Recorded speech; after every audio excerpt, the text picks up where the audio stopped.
ओम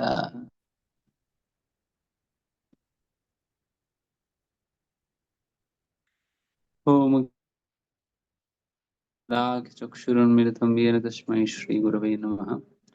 श्रीचैतन्यमनोभीष्टं स्थापितं येन भूतले स्वयं रूपः तदा मह्यं ददाति सुखान्तिकं वन्देऽहं श्रीगुरुं श्रीयुतपदकमलं श्रीगुरोन् वैष्णवांश्च श्रीरूपं सागरजातं सहगण रघुनाथान्वितं त्वं सजीवं साद्वैतं सावधूतं परिजनसहितं कृष्ण चैतन्य देवं श्रीराधा कृष्ण पादान सहगणनंता विशाखान्वितां श्री कृष्ण करुणा सिंधु दीनबंधु जगतपते गोपेश गोपिका कांत राधा कांत नमोस्तुते तप्त कांचन गौरांगी राधे वृंदावनेश्वरी वृषभानुसुते देवी प्रणमामि हरिप्रिय वाञ्छाकल्पतरुभ्यश्च कृपा सिन्धुभ्यश्च पतितानां पावनेभ्यो वैष्णवेभ्यो नमो नमः।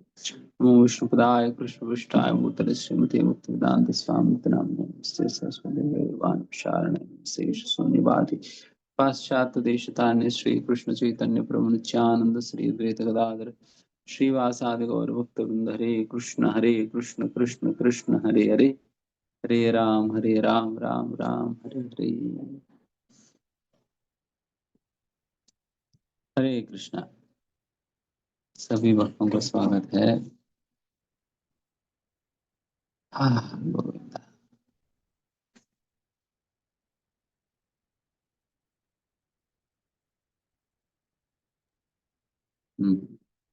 यस। कौन सा श्लोक है, कौन पढ़ेंगे आज? प्रभु जी श्लोका number 2.4.220 and Her Grace Dameshwar Mataji will start reading. Hare Krishna प्रभु जी, दंडवत प्रणाम। प्रभु जी मेरी आवाज आ रही है? हाँ जी। अब पढ़ी श्लोक और। जी जी प्रभु जी।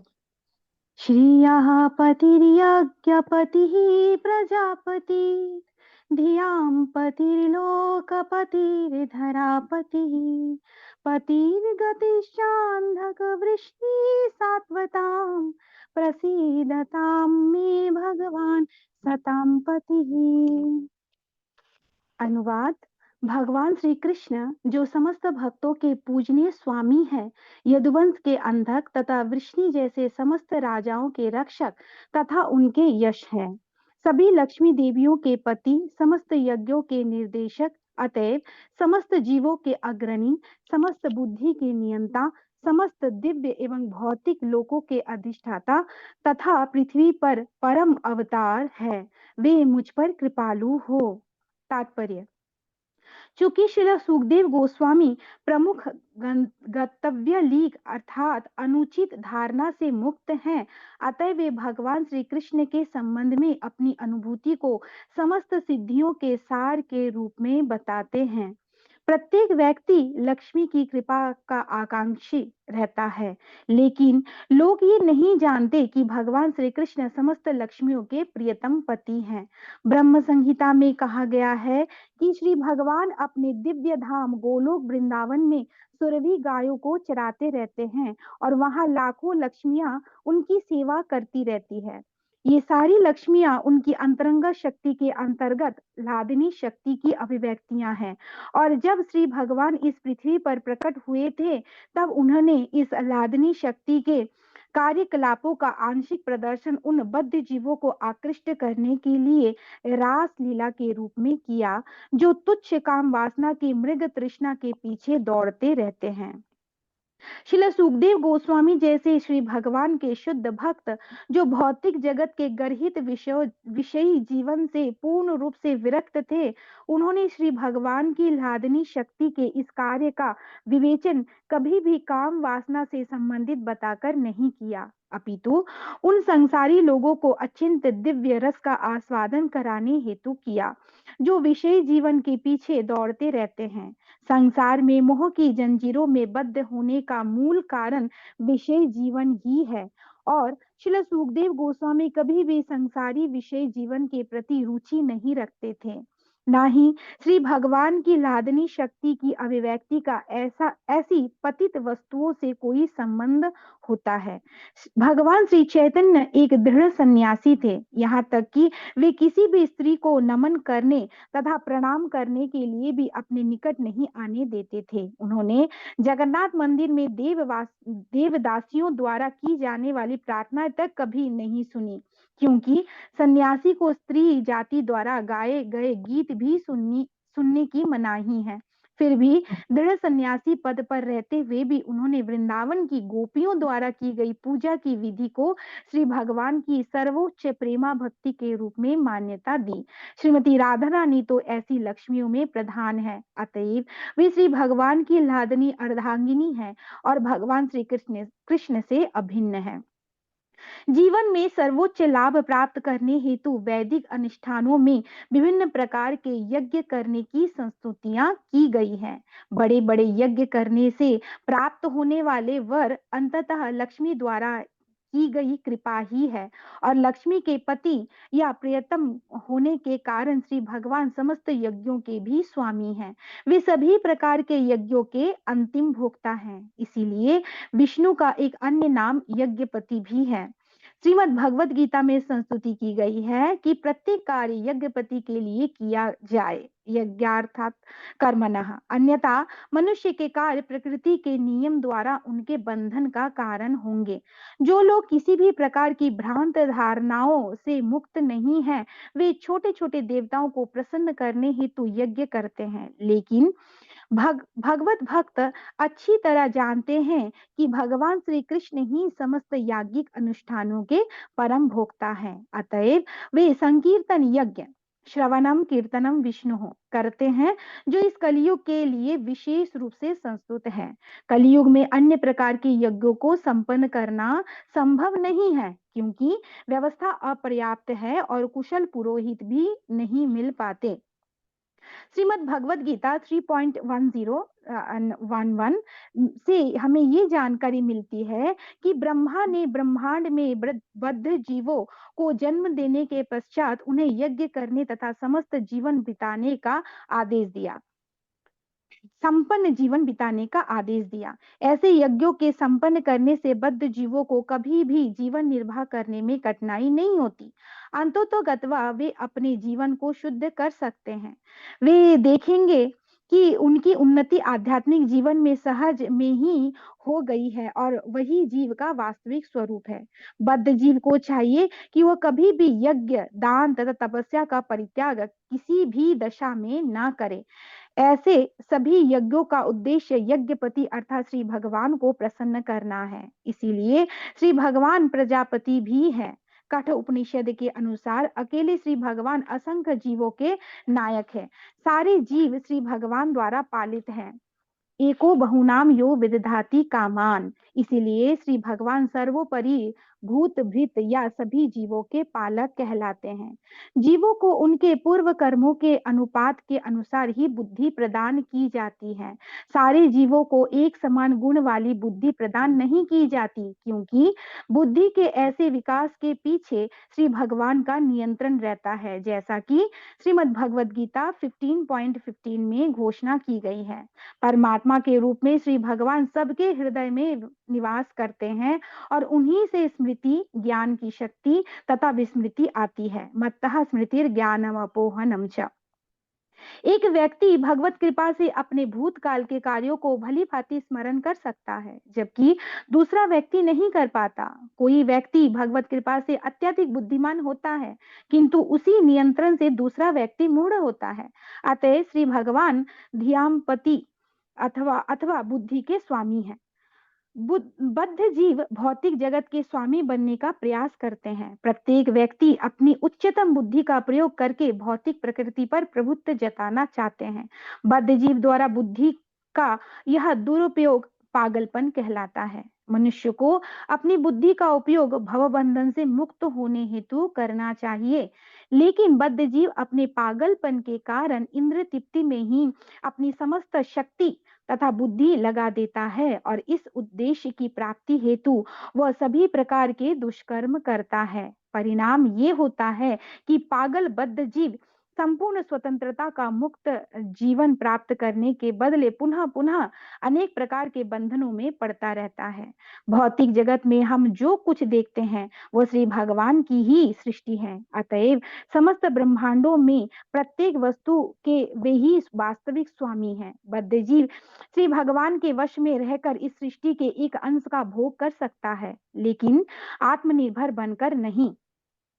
यही श्री ईशोपनिषद का उपदेश है। मनुष्य को ब्रह्मांड के स्वामी द्वारा प्रदत्त वस्तुओं में संतुष्ट रहना चाहिए। यह तो नीरा पागलपन है कि कोई दूसरे के हिस्से की भौतिक संपत्ति में अधिकार जताने का प्रयास करता है। ब्रह्मांड के स्वामी बद्ध जीवों पर अपनी अहेतुकी कृपावश अपनी ही शक्ति आत्म माया द्वारा बद्ध जीवों के साथ नित्य संबंध को पुनः स्थापित करने हेतु अवतरित होते हैं। वे सबको उनके नियंत्रण में कुछ सीमा तक झूठे ही भोक्ता बनने के बजाय अपनी शरण में आने के लिए उपदेश देते हैं। जब वे इस तरह अवतरित होते हैं तब वे यह सिद्ध कर देते हैं कि उनमें भोगने का कितना बड़ा सामर्थ्य है और वे एक साथ 16,000 पत्नियों के साथ विवाह करके भोग की अपनी शक्ति का प्रदर्शन उदाहरण के तौर पर करते हैं। बद्ध जीव केवल एक पत्नी का पति बनकर गर्व का अनुभव करता है, लेकिन श्री भगवान इस पर हंसते हैं। बुद्धिमान व्यक्ति जान सकता है कि वास्तविक पति कौन है। वास्तव में श्री भगवान ही अपनी सृष्टि के समस्त स्त्रियों के पति हैं, लेकिन श्री भगवान से नियंत्रित होने वाला बद्ध जीव अपने आप को एक या दो पत्नियों का पति होने पर गर्व का अनुभव करता है। इस श्लोक में वर्णित विभिन्न प्रकार के पतियों की यह योग्यताएं भगवान श्री कृष्ण को ही शोभा देती है। अतएव श्रील सुखदेव गोस्वामी ने यदुवंश के पति तथा गति का विशेष उल्लेख किया है। यदुवंश के सभी सदस्य जानते थे कि भगवान श्री कृष्ण ही सब कुछ हैं, और जब उन्होंने पृथ्वी पर अपनी दिव्य लीलाएं समाप्त कर ली तो वे सभी उनके पास लौटना चाह रहे थे। यदुवंश का विनाश श्री भगवान की इच्छा से हुआ, क्योंकि इसके सदस्यों को श्री भगवान के साथ भगवत धाम को प्राप्त होना था।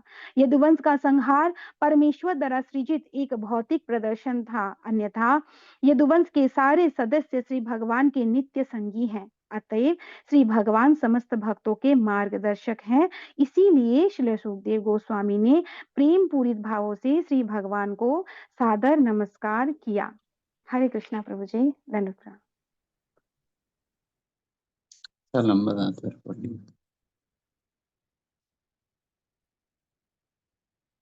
गोविंदा।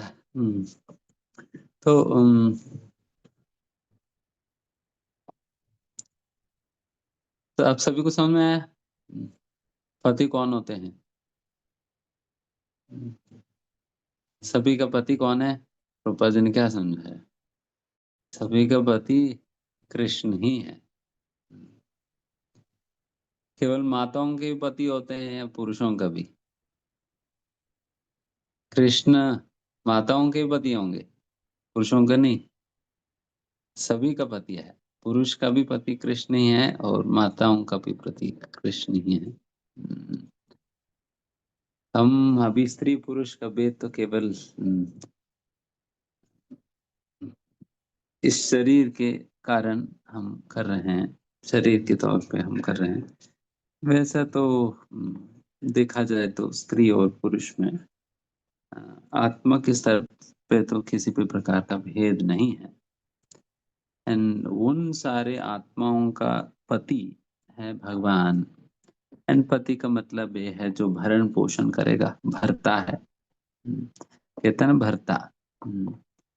भरता मीन्स वन हु मेंटेन्स। जो व्यक्ति पालन पोषण करता है, भरण पोषण करता है, वो भरता है, भरण पोषण करता है। तो वैसा सारे जीवों का भरण पोषण करने वाला तो भगवान ही है। जब सारे जीवों का भरण पोषण करने वाला भगवान है, फिर सभी जीवों का सहज ही पति है भगवान। इसलिए प्रभुपाद जी हमको समझा रहे कि वैसा सभी ही जीवों का पति है भगवान श्री कृष्ण। ये जानकर तो कई लोग अच्छा लगेगा, अच्छी बात है।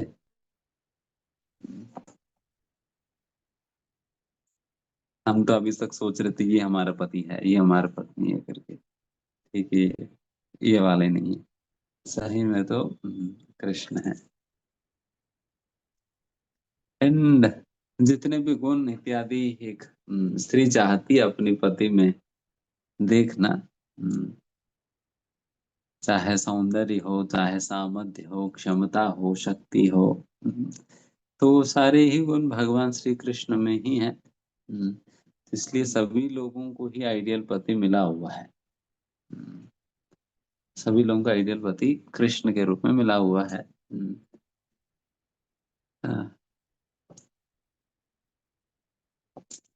एंड दूसरी बात जो शिल प्रभुपाद जी तात्पर्य में ये बात मुझे अच्छा लगा कि धियाम पति के विषय में जब प्रभुपाद जी वर्णन कर रहे थे, उसके अंतर्गत प्रभुपाद जी ने समझाया किस प्रकार से हर किसी को, मतलब सभी लोगों को समान प्रकार की बुद्धि तो नहीं मिलता।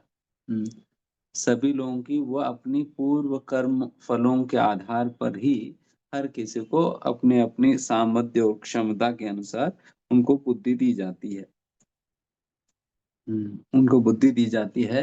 एंड उस जो भी बुद्धि उनको प्राप्त हुई है, उस बुद्धि का प्रयोग लोग भगवान श्री कृष्ण की भक्ति करने के लिए, उनकी सेवा करने के लिए करनी चाहिए। उस बुद्धि का प्रयोग जो कि पति है, पति के लिए उपयोग करनी चाहिए ना। कोई भी भोग की विषय है वो पति को प्रदान करना होता है। बट यहाँ पर पति को प्रदान करना चाहिए, अपना बुद्धि को पति की सेवा में उसकी उपयोग करनी चाहिए। बट पति की सेवा में उपयोग किए बिना व्यक्ति जब अपने स्वार्थ के लिए उसकी प्रयोग करने लगता है, देन फिर ये गलत है। देन फिर ये गलत है, ये बुद्धि का सही उपयोग नहीं है।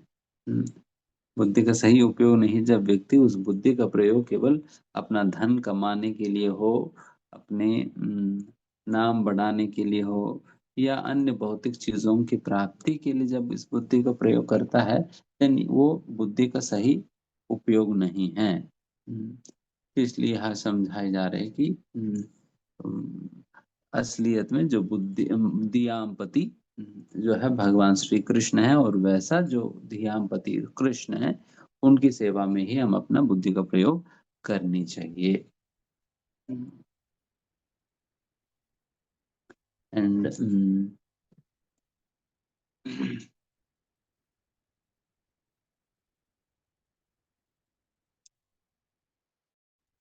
वैसा बुद्धि तो जैसा आज अभी अभी मैं यहाँ से आ रहा हूँ शारदा यूनिवर्सिटी से, फिर वहां पर एक इंटरनेशनल कॉन्फ्रेंस हुआ था जहाँ पर मुझे भी बुलाया गया था एक पैनलिस्ट के रूप में। तो हम तो वहाँ गए थे। वहाँ कभी बड़े बड़े प्रोफेसर, डायरेक्टर्स, चांसलर्स वगैरह आए हुए थे। तो उनका टॉपिक था science, spirituality and health, exploring the intersections करके उन लोगों ने 3 इंटरनेशनल कॉन्फ्रेंस कर रहे हैं। तो इसमें हम देख रहे थे, मतलब वो लोग प्रेजेंटेशन दे रहे थे हमसे पहले। कोई कॉलेज की डायरेक्टर है, वो प्रेजेंटेशन दे रही थी। तो वो सस्टेनेबिलिटी, SDGs करके सस्टेनेबल डेवलपमेंट गोल्स के विषय में बात कर रहे थे, हाई लेवल प्रिंसिपल्स HLPs करके। तो उसके विषय में बात कर रही थी। तो उसमें वो भी बता रहे थे, हालांकि हम सस्टेनेबल डेवलपमेंट गोल्स के रूप में बहुत कुछ बना तो लेते हैं, और हमें वैल्यू सिस्टम डेवलप करनी है, ये करनी है, वो करनी है, बहुत कुछ कहते तो, बट कुछ होता नहीं है। बट कुछ होता नहीं है अल्टीमेटली। फिर उन्होंने वही कहा कि जब तक इनर ट्रांसफॉर्मेशन नहीं होगा, तब तक वैल्यू सिस्टम नहीं बनेगा। वैल्यू सिस्टम नहीं बनेगा तो आप चाहे जितना भी नियम बना लो, जितने भी अवेयरनेस प्रोग्राम्स रख लो, नेचर को ऐसा रिस्पेक्ट करनी चाहिए, ऐसा हमें रहना चाहिए, हमें वेस्ट नहीं करनी चाहिए, वो ये करके हम कितने भी नियम बना लो, कोई नहीं पालन करेगा। इसलिए इनर ट्रांसफॉर्मेशन जरूरी है, और इनर ट्रांसफॉर्मेशन लाना है तो स्पिरिचुअल कॉन्शियसनेस जरूरी है। करके वो भी माता जी बता रही थी। तो वही है कि ये लोग भी धीमे धीमे फिर अल्टीमेटली सॉल्यूशन तो यही है ना, स्पिरिचुअल कॉन्शियसनेस या मटेरियल कॉन्शियसनेस से स्पिरिचुअल कॉन्शियसनेस में आना ही होगा। नहीं तो फिर मटेरियल कॉन्शियसनेस कभी मतलब कोई समाधान नहीं हो पाएगी। नहीं तो प्लान ही बनता रहेगा बट कोई सही में उसकी प्रैक्टिकल इम्प्लीमेंटेशन नहीं हो पाएगी। And that is the reason वो भी दिखा रही थी। तो उस प्रकार से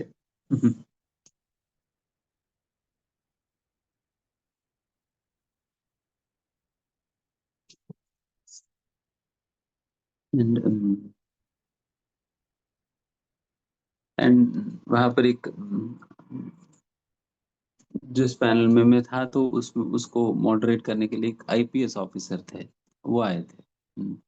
वो मॉडरेटर बने थे। तो वो बता रहे थे, वो अभी कुछ दिन पहले मायपुर गए थे करके। कुछ दिन पहले मायपुर गया और मैं नवद्वीप में रुका। मुझे इस्कॉन में जाकर बहुत अच्छा लगा। एंड फिर उन्होंने कहा कि देखिए इस्कॉन में मुझे दो चीज अच्छा लगी, खाना और गाना अच्छा लगा। हम्म, ये लोग आप लोग तो इन दोनों पे काफी जोर देते हैं, खाने में और गाने पे। एंड हमेशा गाना बजता ही रहता है। आप लोगों के मंदिर में हमेशा गाना बजता ही रहता है। और खाने के बाद देखा जाए तो बिल्कुल शानदार खाना, बिल्कुल स्वादिष्ट खाना हमें मिलता है, बिल्कुल सैंक्टिफाइड फूड, शुद्ध आहार हमें मिलता है।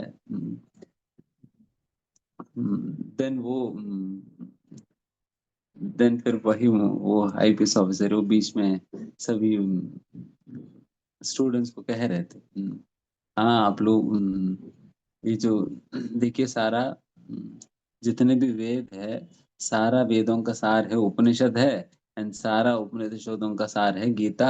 एंड इसलिए इस्कॉन वालों ने गीता को पकड़ा हुआ है। इसलिए इस्कॉन वाले वो गीता पे ही जोर देते हैं, गीता को ही बांटते हैं पूरा।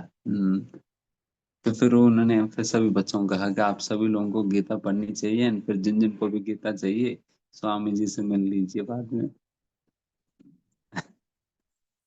करके बता रहे। तो एंड वहां पर एक ये भी आए थे, एक जर्नलिस्ट आए थे। I mean he is the general secretary of international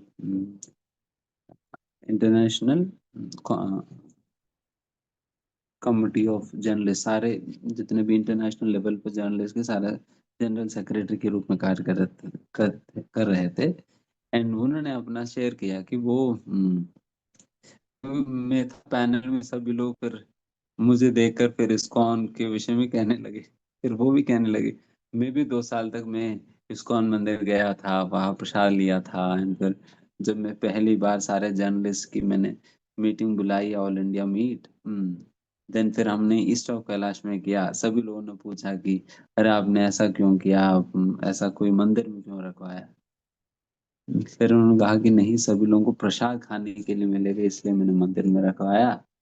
हम्म, पहला पहला काम तो भगवान श्री कृष्ण के चरणों पे होनी चाहिए। तो, तो वो भी बता रहे थे। तो मेरे से पूछे थे कि आप स्पिरिचुअलिटी में आप लोग क्या करते हैं। मन सर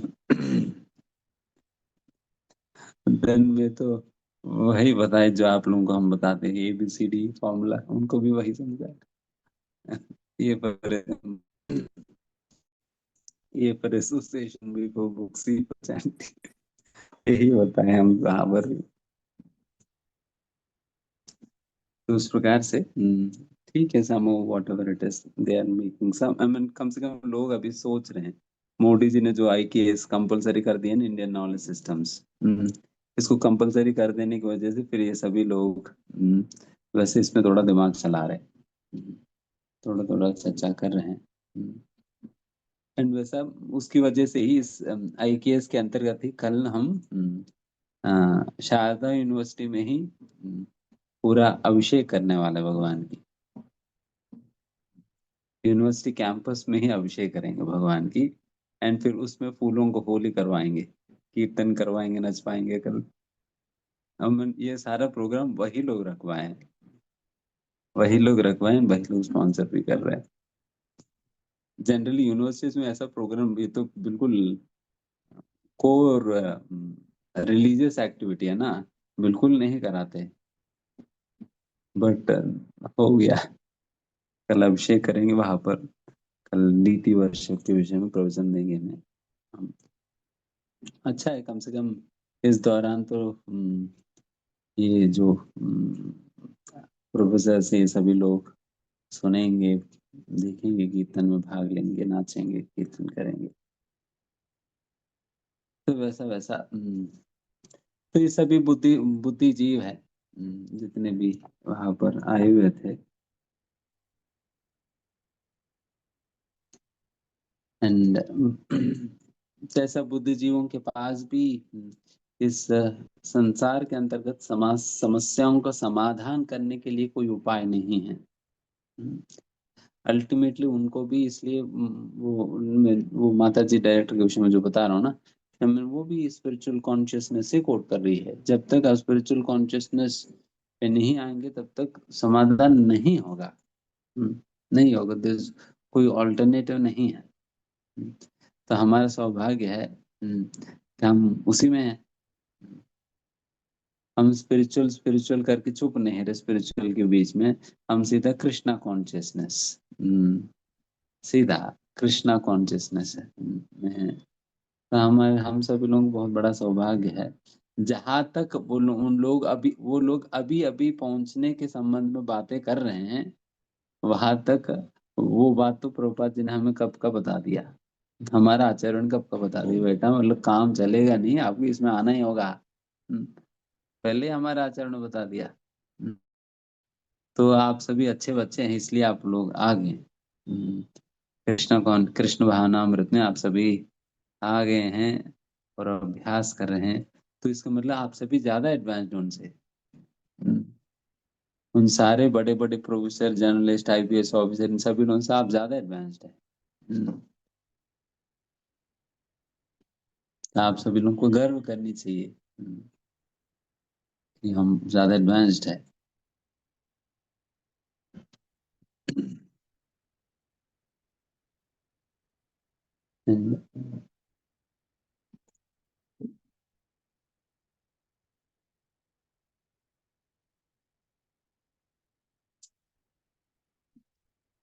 ठीक है, अगले श्लोक पढ़ते हैं। हरे कृष्णा प्रभु जी, धन्यवाद प्रणाम। यदङ्घ्र्याभिध्यानं समाधितो या धियानुपश्यन्ति हि तत्त्वमात्मनः वदन्ति चेतत् कवयो यथा रुचं समे मुकुन्दो भगवान प्रसीदताम्। अनुवाद: भगवान श्री कृष्ण ही मुक्तिदाता है। भक्त प्रतिपल उनके चरण कमलों का चिंतन करते हुए तथा महापुरुषों के चरण चिन्हों पर चलते हुए समाधि में परम सत्य का दर्शन कर सकता है। तथापि विद्वान ज्ञानी जन उनके विषय में अपनी सनक के अनुसार चिंतन करते हैं। ऐसे श्री भगवान मुझ पर प्रसन्न हो। तात्पर्य: योगी जन इंद्रियों को वश में करने का कठिन प्रयास करके प्रत्येक के भीतर स्थित परमात्मा की झलक पाने हेतु योग की समाधि में स्थित होते हैं, किंतु शुद्ध भक्त प्रतिपल श्री भगवान के चरण कमलों का स्मरण करते हुए वास्तविक समाधि को तुरंत ही प्राप्त करता है, क्योंकि ऐसी अनुभूति के द्वारा उसके मन तथा बुद्धि भौतिक उपयोग के विकार से धुलकर पूर्ण रूप से स्वच्छ हो जाते हैं। परम भक्त अपने आप को जन्म मृत्यु के सागर में पतित हुआ सोचता है, अतएव वो अपने आप को उबारने के लिए श्री भगवान से निरंतर प्रार्थना करता है। वह केवल श्री भगवान के चरण कमलों की दिव्य धूलि का एक कण बनना चाहता है। परम भक्त भगवत कृपा से भौतिक भोग के सारे आकर्षण से पूरी तरह रहित हो जाता है और कलमश से मुक्त रहने हेतु वह निरंतर श्री भगवान के चरण कमलों का चिंतन करता रहता है।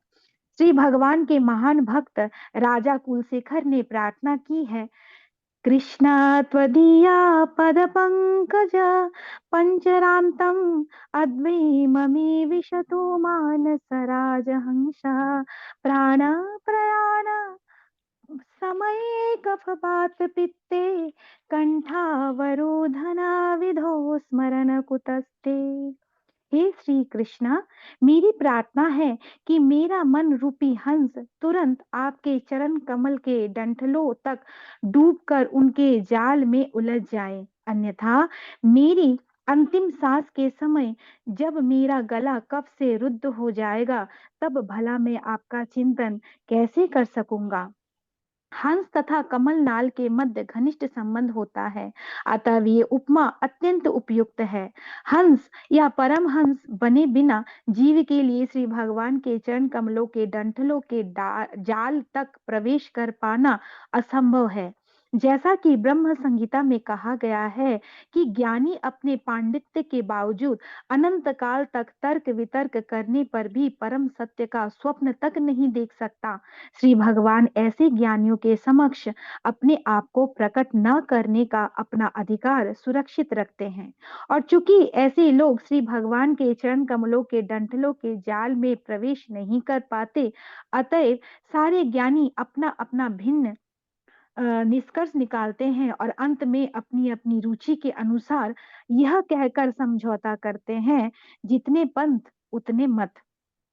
लेकिन श्री भगवान कोई दुकानदार तो है नहीं जो ज्ञान के विनिमय में सभी प्रकार के ग्राहकों को प्रसन्न करने का प्रयास करे। श्री भगवान स्वयं जो है वही वे हैं।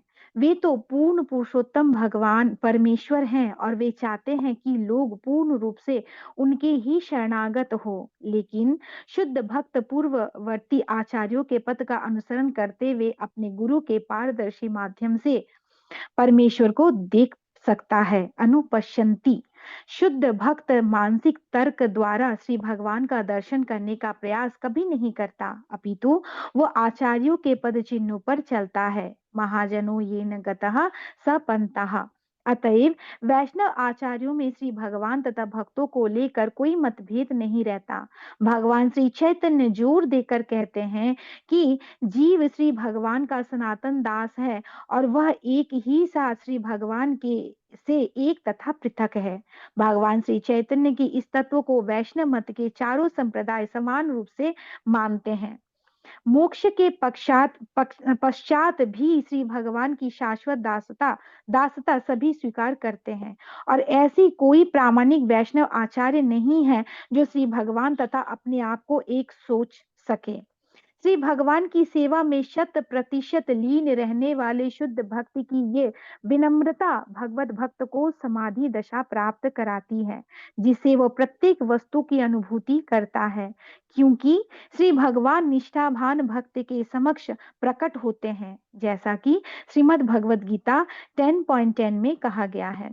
श्री भगवान प्रत्येक व्यक्ति की, यहाँ तक कि अभक्तों की भी बुद्धि के स्वामी होने के कारण वे अपने भक्त को समुचित बुद्धि प्रदान करते हैं, जिससे शुद्ध भक्त स्वतः श्री भगवान तथा उनकी विभिन्न शक्तियों के विषय में असली तथ्यों से अवगत हो जाता है। श्री भगवान न तो किसी की चिंतन शक्ति से न परम सत्य विषय बागजाल से प्रकट होते हैं, अपितु वे भक्त के समक्ष तभी प्रकट होते हैं जब वे भक्त की सेवा भाव की प्रवृत्ति से पूर्ण रूप से संतुष्ट होते हैं। श्रील सुखदेव गोस्वामी न तो चिंतक हैं, न ही जितने पंथ उतने मत सिद्धांत के समर्थक हैं, अपितु वे केवल श्री भगवान से उनके दिव्य आनंद का आह्वान करते हुए प्रार्थना करते हैं। श्री भगवान को जानने का यही ये तरीका है। हरे कृष्ण प्रभु जी। मैंने सुना। इसके अनुवाद पढ़ी दोबारा। जी प्रभु जी। भगवान श्री कृष्ण ही मुक्ति दाता है। भक्त प्रतिपल उनके चरण कमलों का चिंतन करते हुए तथा महापुरुष के चरण चिन्हों पर चलते हुए समाधि में परम सत्य का दर्शन कर सकता है। तथापि विद्वान ज्ञानी जन उनके विषय में अपनी सनक के अनुसार चिंतन करते हैं। ऐसे श्री भगवान मुझ पर प्रसन्न हो। हरे कृष्ण।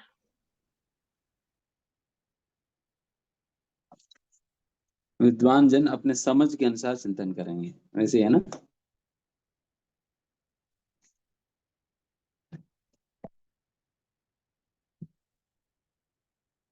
भगवान मुक्ति प्रदाता है, तो इसलिए भगवान को मुकुंदा कहा जाता है। दा मतलब दाता, देने वाले। तो मुक्ति प्रदान करने वाले, इसलिए भगवान को मुकुंदा कहा जाता है ना। एंड वैसा मुक्ति प्रदान करने वाले तो केवल भगवान ही प्रदान कर सकते हैं, और कोई प्रदान नहीं कर सकेंगे। और कोई प्रदान नहीं कर सकेंगे। इसका उदाहरण यही है कि एक जेल जो होता है ना, जेल, जेल में अनेक अधिकारी होते हैं। जेल में, जेल को चलाने के लिए अनेक अधिकारियों को जरूरत पड़ता है। वो सारा अधिकारी मिलकर फिर वो जेल को सुचारू रूप से चलाते हैं। एंड फिर ये लोग जो है, ये लोग उनको जो काम दिया जाता है, जो उनकी मैनेजमेंट के अंदर जो भी उनकी सेवा है, कार्य है, वो करने तक ही उनकी शक्ति सीमित रहता है। सीमित रहता है। वो लोग जिनको जो डिपार्टमेंट दी गई है, वो वही डिपार्टमेंट संभालना होगा। एंड वो लोग ये कोई निर्णय नहीं ले सकते हैं कि किसी को जेल से बाहर कर देने की निर्णय वो लोग नहीं कर ले पाएंगे ना। अगर वो लोग इस प्रकार से किसी को जेल से बाहर कर दे तो फिर क्या होगा? उनकी बदले इनको अंदर कर दिया जाएगी। भाई साहब, आपने एक को बाहर भेज दिया तो वो काली हो गया, आप आ जाओ, आपको रखा जाएगी। तो उनको रखा जाएगी अभी, क्योंकि वो इलीगल है ना। फिर वो कैसे, किस दम पे फिर वो किसी को बाहर भेज देंगे ना? उनको अधिकारी नहीं दी गई है। उनके पास अधिकारी नहीं है किसी को बाहर भेजने की ना। तो फिर वो कैसे बाहर भेज सकते किसी को? इसलिए उसी प्रकार से, जिस प्रकार से जेल के अंदर अनेक अधिकारियों होने के बावजूद भी सारा अधिकारियों के पास किसी को जेल से बाहर निकालने की पावर नहीं होता है। केवल जज के पास ही वो पावर है। जज के पास ही वो पावर है किसको बाहर करने की, और कोई बाहर नहीं कर सकता। और कोई बाहर करने का प्रयास करता भी है, देन उनको अंदर कर दिया जाएगी। तो इसलिए उसी प्रकार से देवी देवताओं के पास भी किसी को इस जेल से बाहर करने की कोई शक्ति नहीं हो, कोई किसी को मुक्ति प्रदान करने का शक्ति नहीं होता है। मुक्ति प्रदान करने वाला तो एक ही है, भगवान ही। एंड दूसरा पॉइंट श्लोका में जैसे बता रहे हैं, एक भक्त जो है हर पल भगवान की चरण कमलों का स्मरण करता है। एक तो ये पॉइंट बता रहे, हर पल भगवान की चरण कमलों का स्मरण करेगा। एंड दूसरा पॉइंट बताए जा रहे हैं कि भगवान की विशुद्ध भक्त जो महाजन है, उनकी पद चिन्हों पर चलेगा। एंड ये दो काम करने की वजह से वो मुक्त हो जाता है। वो मुक्त हो जाता है। तो उस इसलिए उस प्रकार से हर एक भक्त को उनको विशेष प्रयास करनी चाहिए भगवान की चरणों का स्मरण वो नित्य प्रतिदिन हो सके। उस प्रकार के अभ्यास उनको करनी चाहिए, ताकि हमेशा ही भगवान के चरणों का स्मरण उनको हो सके। उसका उस प्रकार के अभ्यास उनको करनी चाहिए। एंड भगवान की चरणों का स्मरण करने के अभ्यास हमें कैसे करने की विधि या साधन तरीका बताई गई है। हरे कृष्णा कृष्णा कृष्णा हरे हरे, हरे राम राम राम हरे हरे। आज तो मैं हिचकिचाया था वो हरे कृष्ण महान बुलवाने के लिए, वो जर्नलिस्ट ने बुलवा दिया सभी से, सभी से उन्होंने बुलवा दिया। तो वैसा हरे कृष्ण महामंत्र हमारे लिए तो वही साधन है जिसके द्वारा हम निरंतर भगवान के स्मरण कर सकते हैं। तो इसलिए इस हरे कृष्ण महामंत्र की जाप के द्वारा हमें भगवान की स्मरण, या भगवान ये नाम लेना स्मरण है। ये नाम लेना ही स्मरण है। जिस प्रकार से जैसा कि मैं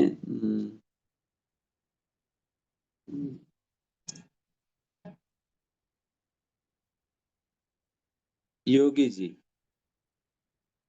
योगी आदित्यनाथ, ये कहते क्या हुआ? आपको योगी आदित्यनाथ के विषय में स्मरण होने लगा ना? उनका रूप दिखने लगा। वो आज कुछ स्टेटमेंट उनका निकला है तो वो याद आएगी, या कुछ और काम उन्होंने रिसेंटली करा तो वो स्मरण आ जाएगी, है ना? वो नेचुरल है ना। उनका नाम लेते ही उनके रूप और उनके संबंधित कार्य, उनके संबंधित स्टेटमेंट्स इत्यादि चीजें याद आना वो नेचुरल है। उसी प्रकार से ही जैसे ही हम भगवान श्री कृष्ण के नाम लेते हैं, वैसे ही भगवान का रूप के दर्शन होना, भगवान के गुणों का, लीलाओं का, कार्यों का स्मरण होना, ये भी सहज स्वाभाविक है। बट अभी के समय पर हमें नहीं हो पाता है, जो कि नेचुरल है। और वही समझ नहीं आता है कि अगर योगी जी के नाम ले तो याद आ जाता है, और मोदी जी के नाम ले तो याद आ जाता है, किसी और फ्रेंड वैंड के नाम ले तो तब भी उनके रूप, उनके कार्य इत्यादि याद आ जाएगी। कृष्ण के नाम ले तो सो जाते हैं। तो फिर ये क्या झंझट है? उन सभी लोगों के नाम लेने पर तो उन सभी लोगों के विषय में याद आ रहे हैं ना सभी को। किसी का भी नाम लिया जाए तुरंत याद आ जाएगा। मैं कहूँ कि यूएस प्रेसिडेंट ट्रम्प, तुरंत फिर याद आएगी, अरे ट्रम्प ने आज मतलब कल ही तो युद्ध डिक्लेयर कर दिया उसने, उन्होंने ऐसा स्टेटमेंट डाल दिया, उनकी ऐसा रूप है, अरे ये तो ऐसे ऐसे बातें कर रहे हैं, तो वैसे वैसे उनकी सारी बातें याद आ जाएगी। नाम रूप गुण लीला ट्रम्प जी की सारे याद आ जाएंगी। उसी प्रकार से नाम रूप गुण लीला योगी जी की याद आएंगी, नाम रूप गुण लीला मोदी जी की याद आ जाएंगी। बट कृष्ण का क्या हुआ? कृष्ण का क्या हुआ? तो वही समस्या है हमारे लोग हमें, कि कृष्ण का नाम लेते ही हमें उसी प्रकार से ही कृष्ण का रूप, कृष्ण का गुण, कृष्ण की लीलाओं का स्मरण होना चाहिए, है ना? उसका स्मरण होना चाहिए। तो इसलिए नाम लेना ही स्मरण है अपने आप में, नाम लेना ही अपने आप में स्मरण है। And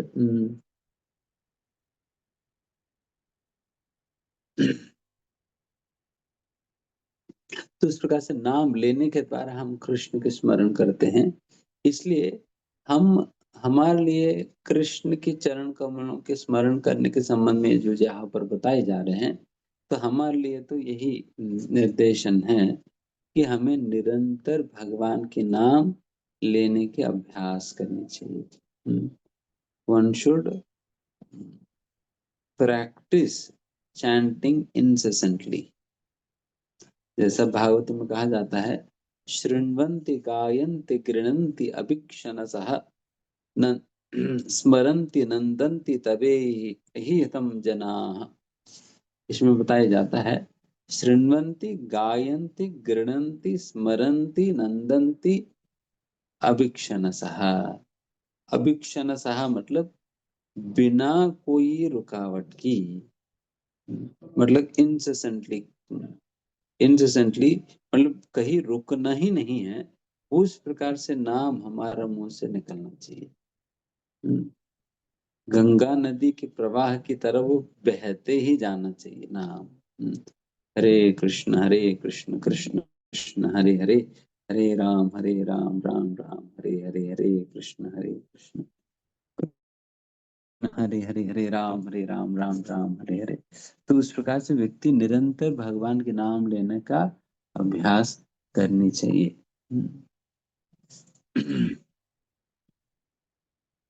and and this itself is considered to be the perfection of our mm, spiritual practice if we get to the stage of incessantly chanting the names.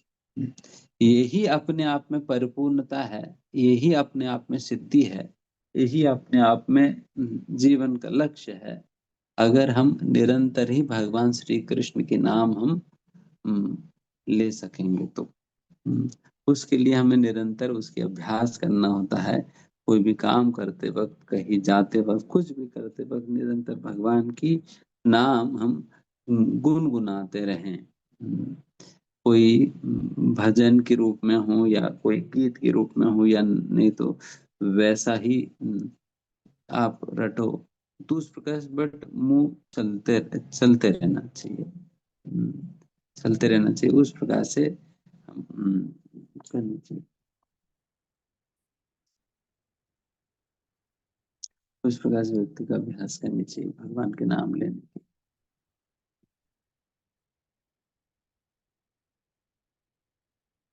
हम कुछ लोगों को देख रहे हैं जो जिनकी इतना अभ्यास हो चुका है, उनका मुंह आप कभी भी देखो वो चलता ही रहेगा। कभी भी देखो, ऐसा जरूरी नहीं कि उनके हाथ में माला होने पर ही मुंह चलेगा। हाथ में माला हो या ना हो, फिर भी उनकी मुंह चलता ही रहता है, नाम रटते ही रहते हैं, चलता ही रहता है।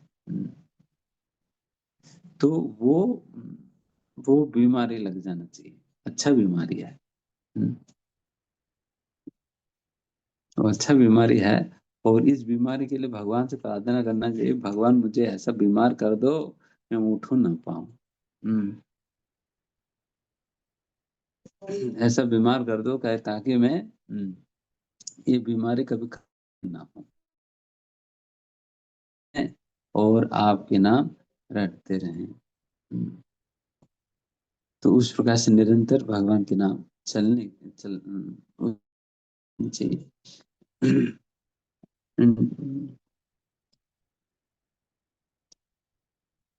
एंड जैसे इस भजन, इस तात्पर्य में भी श्रील प्रभुपाद जी कोट कर रहे हैं ना, वो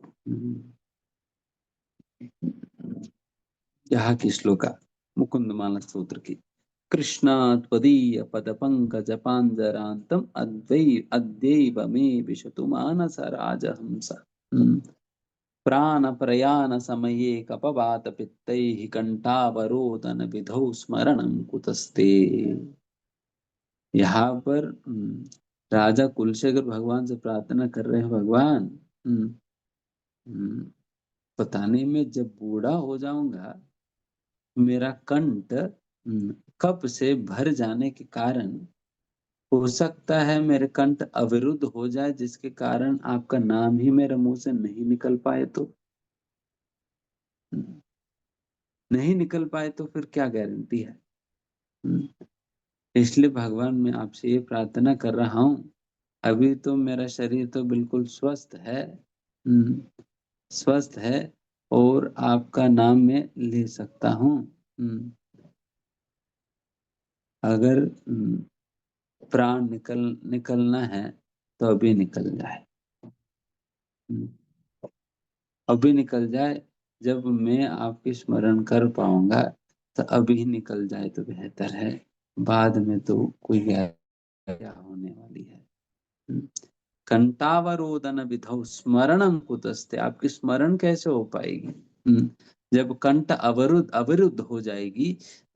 स्मरणम कुतस्ते, कुतस्ते मतलब कैसे ही हो पाएगा आपकी स्मरण, जबकि आपकी मेरे कंठ अवरुद्ध हो जाएगी, मतलब आपके नाम नहीं ले पाऊंगा मैं तो। प्राण प्रयाण समय, जो प्राण जब निकलता है, प्राण प्रयाण समय, जो प्राण निकलते जो समय है, कपवात पित्तैहि, कपवात पित्तैहि, कपवात पित्त, इन तीनों की डिसबैलेंस हो जाता है, कई बार कप ज्यादा हो गया तो कप बढ़ जाता है, कंठ अवरुद्ध हो जाता है, घर घर घर घर करके आप कुछ भी बोलना चाहे तो वो घुर घुर आवाज निकलता है। गुरगुर आवाज ही निकलता है, आप कोई वचन आप ढंग से बोल ही नहीं पाते हो, बोल ही नहीं पाते। इसलिए मैं सही से बता रहा हूँ, जितना माला करना है अभी कर लो। हम्म, जितना माला करना है अभी कर लो, और जितना भागवतम पढ़ना है अभी पढ़ लो। हम्म, और जितना भगवान के कीर्तन में नाचना है अभी नाच लेना। पता नहीं कल को कौन सा घुटनों की दर्द शुरू हो जाएगी, पता नहीं। तब तो खड़े ही ना हो पाए तो फिर क्या करेंगे? हम्म, तब तो खड़े ही ना हो पाए तो क्या करेंगे? जो भी परिक्रमा लगा सकता है अभी लगा लेना। अभी तो पैर वैर है ठीक ठाक है, अभी टूटा फूटा नहीं है। अभी ठीक ठाक है, अभी जो भी परिक्रमा करनी है तो अभी कर लिया जाए। तो इस प्रकार से हमें लालच में आकर काम करना होगा। लालच में आकर काम करना, भक्ति करनी होगी। एंड फिर जो व्यक्ति लालची नहीं है वो कभी भगवान को प्राप्त नहीं करेगा। जो व्यक्ति लालची नहीं है, जिनके अंदर भगवान को पाने की लालच नहीं है, जिनका आध्यात्मिक धन को बढ़ाने की लालच नहीं, वो क्या भगवान को प्राप्त करेगा?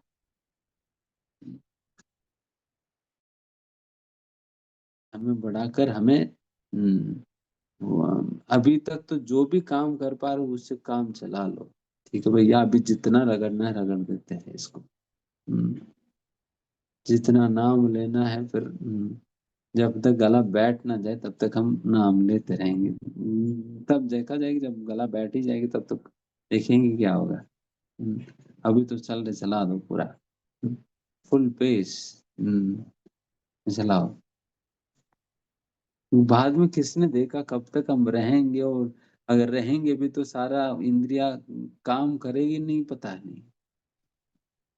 काम करेंगे नहीं, पता नहीं। एंड वैसे सभी लोगों को विटामिन डी की डेफिशिएंसी है।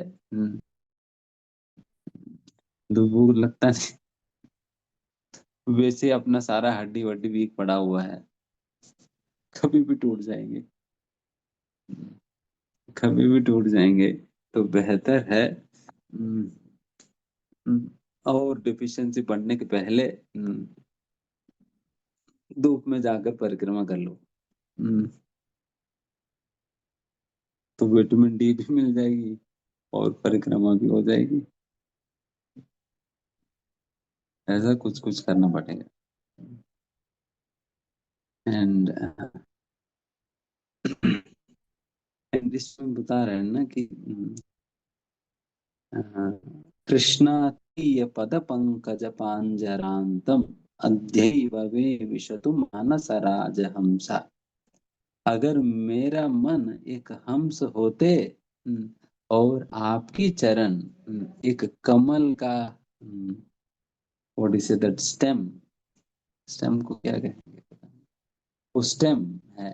अगर आपकी चरण जो है भगवान का, वैसे इनको आप कभी चरण कमलों को देखें, भगवान की जो पैर पैर अगर देखा जाए तो सही में वो स्टेम जैसा लगता है, कमल की स्टेम जैसा है। देन जनरली वो हम्स कैसे खेलती है ना, वो पानी के अंदर नीचे चले जाएगी। आप लोग सुना दे रहे मेरी आवाज ठीक से? ये तो सिग्नल ठीक नहीं है।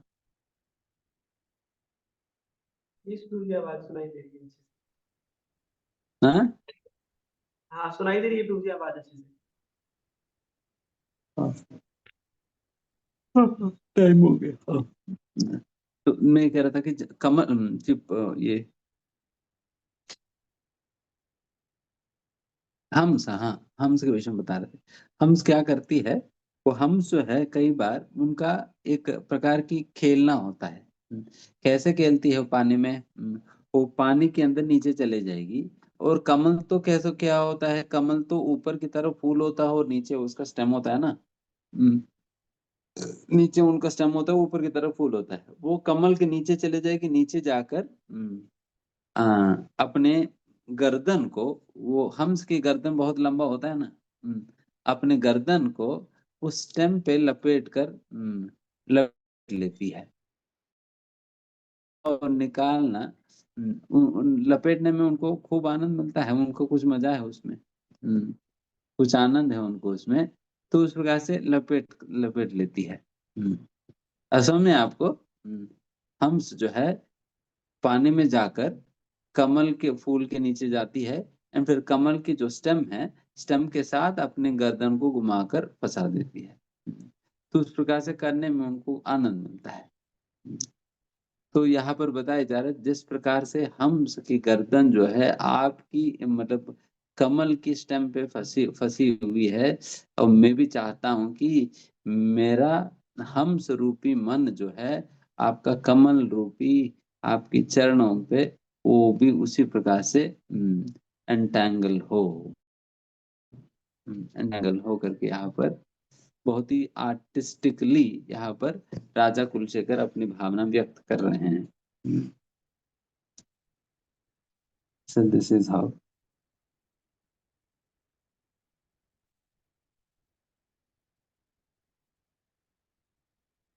मैंने आप सभी लोगों को वीडियो तो स्टक हो गया।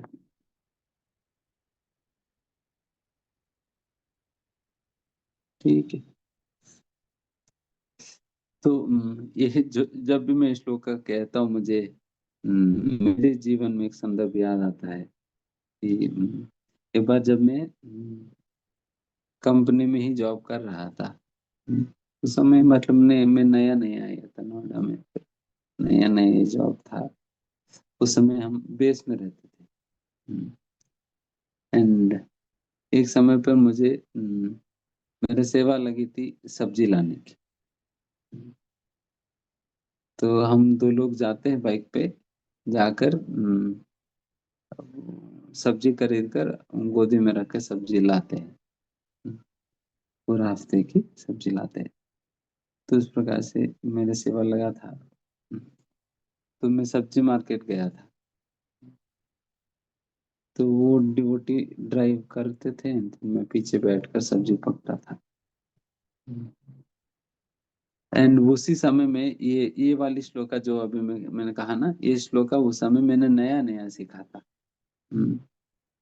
नया नया सीखा था। देन ये मैं गुनगुना रहा था ये श्लोका, ये श्लोका मैं गुनगुना रहा था, गुनगुनाते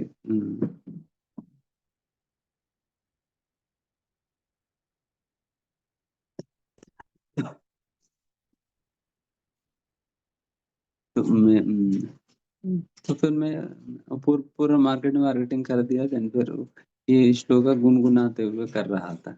तो यही वही मेरे दिमाग में चल रहा था। तो फिर मैं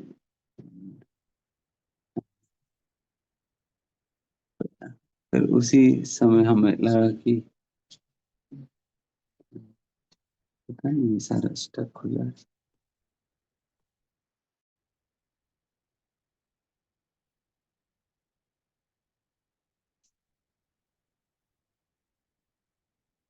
हरे कृष्ण प्रभु जी, आपकी आवाज क्लियर है प्रभु। क्लियर है? जी प्रभु जी। हाँ, ओके।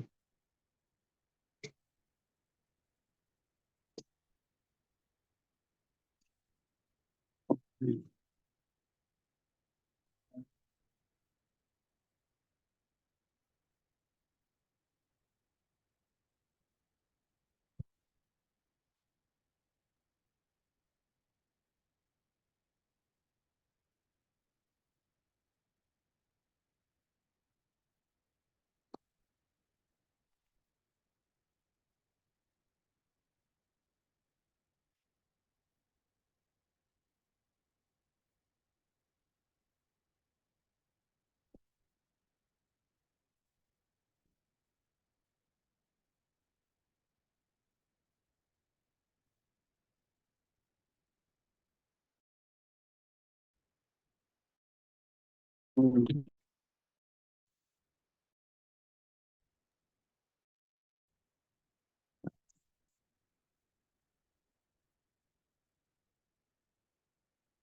वैसा चल रहा था। सडनली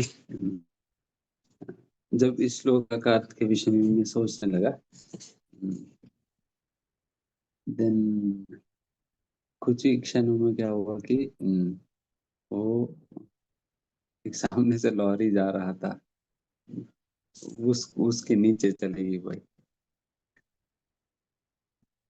मैं ड्राइव तो नहीं कर रहा था, कोई और कर रहे थे, तो उस प्रकार से चलेगी। एंड फिर उसी समय हम देन मतलब बिकॉज इस श्लोक में तो उसी प्रकार की भावना था ना कि हम्म, अभी पूरा तुलसी को प्रार्थना कर रहे हैं कि अभी मेरा मन ठीक है, अभी मेरा शरीर ठीक है। इसी अवस्था में अगर मेरे शरीर है तो भगवान आपके स्मरण करते करते हुए मैं छोड़ सकता हूँ। देन यही बात में जैसे जैसे सोच रहा देन वैसे ही हुआ। फिर तुरंत देन फिर थोड़ा चोट वोट लगा वैसा। ठीक है, तो यहाँ समाप्त कर देते मुझे यहाँ से।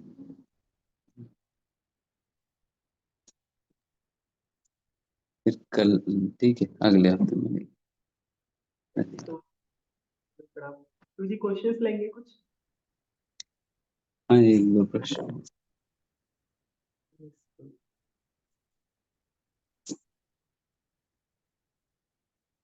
संतोष कुमार जी आप क्वेश्चन पूछ सकते हैं। हरे कृष्ण।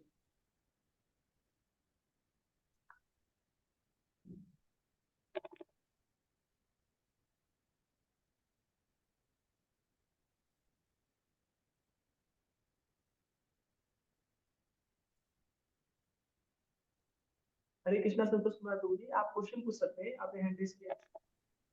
हरे कृष्णा प्रभु जी। मेरा प्रश्न ये है प्रभु जी कि जैसे चरण कमलों के ध्यान के लिए आपने बताया कि भी जो हरे कृष्णा का मंत्र है इसी का जाप करना है। जाप तो ठीक है, जाप तो जीवा से चलता रहेगा, लेकिन उसमें फिर वो चरण कमल का जो ध्यान है, आपने बताया था कि जो भगवान का जो स्वरूप है वो बाल स्वरूप है, बहुत सुंदर है। तो उसमें हम मतलब इस तरीके से जो है अपने इसको जो चित्त है इसको या अपना जो मन है या अपना जो विचार है उसको कैसे स्थित करें, ये कुछ समझ नहीं आया। मतलब थोड़ा सा इस पे थोड़ा सा बता दें कृपा। हरे कृष्णा।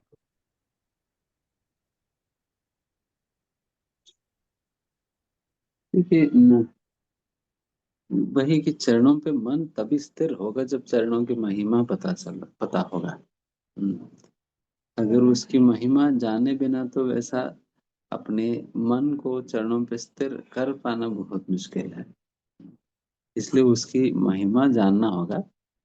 जैसे जैसा आप महिमा जानेंगे वैसे वैसे ही चरणों के प्रति आपके आकर्षण बढ़ेगा, और आकर्षण बढ़ेगा तो स्मरण बढ़ेगा।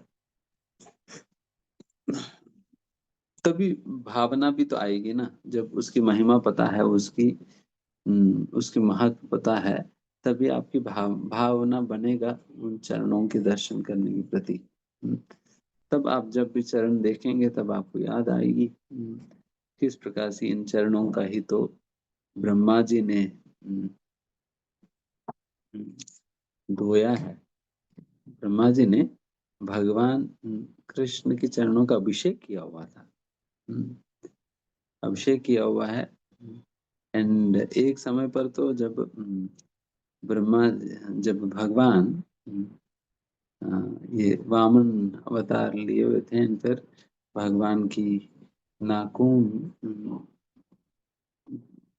जब वामन अवतार लेकर त्रिविक्रम के रूप में अपने पैर से तीनों लोगों को नाप लिया ना, देन तीसरी बार जब नापे थे तब भगवान की नाखून से जो पूरा भौतिक सृष्टि की जो आवरण है वो उसमें उसमें छेद हो गया। एंड वैसा छेद होने पे क्या हुआ, आध्यात्मिक सृष्टि में जो विरजा नदी जो है वो भगवान के चरणों को धोते हुए गंगा नदी के रूप में इस सृष्टि में प्रवेश करती है। दिन तुरंत जैसा ये बात ब्रह्मा जी को पता चलता है, ब्रह्मा जी दौड़ दौड़ कर वहां पहुंचते और कमंडलों में पानी भरते। कमंडलों में, जैसे हम कोई भी कुंड में जाते हैं तो हम अपना छोटा बॉटल रखते, वो बॉटल में पानी भर देते, वो हमारी कमंडलों। तो उस समय ब्रह्मा जी ने अपना कमंडलू में वो पानी भर दिया। तो उस प्रकार से मतलब आप सोचे कि ब्रह्मा जी जैसा व्यक्ति भगवान की चरणों को धो या प्रकार का मतलब रख रहे तो कितना बड़ी बात है। एंड वैसे भागवतम के अंतर्गत एक जगह पर आता है, भगवान शिव जी जो है क्यों गंगा नदी को अपने सिर पे धारण किया है करके। एंड इसका कारण वहां पर बताया जाता है, इसका यही कारण है क्योंकि गंगा जल स्वयं जो है भगवान श्री कृष्ण की चरणों कमलों को धोया हुआ चरणामृत है। ऐसा चरणामृत को शिव जी अत्यंत मान रखते हुए वो अपना सिर पे ही धारण कर लिया हुआ है। मतलब हम सोच सकते शिव जी और ब्रह्मा जी जैसा लोग भी कितना महत्व दे रहे हैं भगवान की चरण कमलों का इसके लिए। एंड वैसा भगवान की श्री चरण कमलों का आश्रय लिया हुआ शुद्ध भक्तों के विषय में ही बताया जाता है। अभी हम रिसेंटली एक भजन गाए थे, भजन था सुजनार्बुदरादित पाद युगम। तो इस भजन में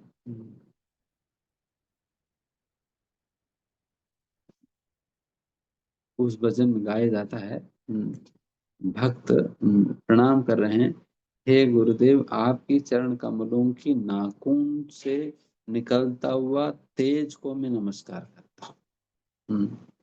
आपकी चरणों की नाखून से निकलता हुआ जो प्रकाश है उस प्रकाश को मैं नमन कर रहा हूँ।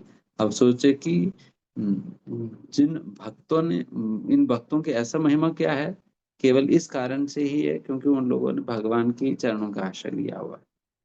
अगर भगवान के चरणों का आश्रय लेने मात्र से कोई व्यक्ति इतना महनीय बन जाता है, जिनकी चरण कमलों को नाखून की प्रकाश के विषय में भजन गाया जा रहे हैं, दिन फिर आप सोच रहे हैं कि भगवान के चरण कमल क्या होता है। तो उस प्रकार से जैसा आप चरण कमलों के विषय में वैसे 2-3 बातें मैंने कही है, तो इस प्रकार से अनेक बातें हैं। तो इस प्रकार की बातें जब मन में स्मरण करते हुए जब आप चरण के दर्शन करेंगे, देन हमारे भाव बनता है, देन भाव पुष्ट होता है। एंड उस पुष्ट भावना के साथ जब आप दर्शन करते हो, देन फिर वो स्मरण हमारा हृदय में वो बैठ जाता है। नहीं तो फिर वैसे देख लिया, नहीं तो कैमरा उठाया और खींच लिया 2-3 फोटो। जैसा खींचते खींचते फोन भर जा रहे हैं, बट आज तक भी हृदय तो खाली पड़ा हुआ है। वही तो हो रहा है ना, खींचते खींचते फोन भर जा रहे हैं, बट अपने मन तो वैसे ही गंदगी से तो भरा हुआ है। So if you were to carry these impressions, then sir, we should see the Lord in this mood। मतलब इस प्रकार की भावना के साथ जब आप चरणों को दर्शन करेंगे, आप सोचेंगे किस प्रकार से इन चरणों से ही तो भगवान श्री कृष्ण ने काली की फनों के ऊपर, हजारों फनों के ऊपर नाचे थे। हालांकि उन फनों के ऊपर कोई बैठ नहीं सकता, क्योंकि एक नाग की फन तो कितना स्लिपरी होता है, स्लिपरी होता है, कोई ठीक से खड़े नहीं हो पाएगा। एंड वैसा भगवान तो हमारे तो क्या नटवर कृष्ण है कि वो केवल खड़े ही नहीं होते बल्कि नाचते हैं। एंड वो भी कैसे नाच रहे हैं, एंड एक तो वो फन अपने आप में स्लिपरी है जिसकी वजह से व्यक्ति खड़े नहीं हो पाता है, एंड ऊपर से ये जिस फन पे ये कृष्ण खड़े हो जाते थे ना, बाकी सारे फनों से ये काली क्या करती थी, भगवान को डसने का प्रयास करती थी। एंड आपको पता है कि ये फन कितना तेजी से चलता है ना, एक नाक की फन ना, आपको पता भी नहीं चले कब उसने काट लिया आपको, उतना तेजी से चलता है। एंड उतना तेजी से फन चलने के बावजूद भी भगवान कितना तेजी से नाच रहे थे कि भगवान एक फन पे एक बार उनको उनको मिल ही नहीं, उनको उनकी वो डस ही नहीं पा रही थी ना काली। इतना प्रयास, इतने हजारों फन होने के बाद डस नहीं पा रही थी। एंड भगवान इधर से उधर, उधर से इधर, उधर से वो करते करते फिर ऐसा प्लेस में नाच रहे थे। एंड फिर उन पैरों से नाच नाच कर इस काली नाग के सारा विष निकाल दिया।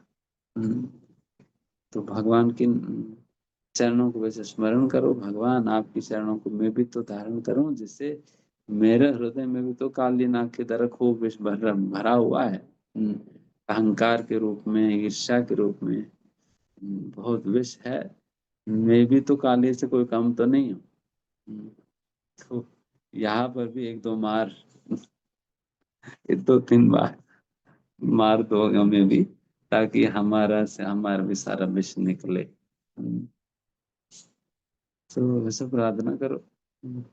व्हेन यू प्रे, आपके भाव बनेंगे। and फिर ऐसा भावना के साथ जब आप चरणों को दर्शन करते हो, देन सही में वो चरण हमारी हृदय में वो कैप्चर हो जाता है।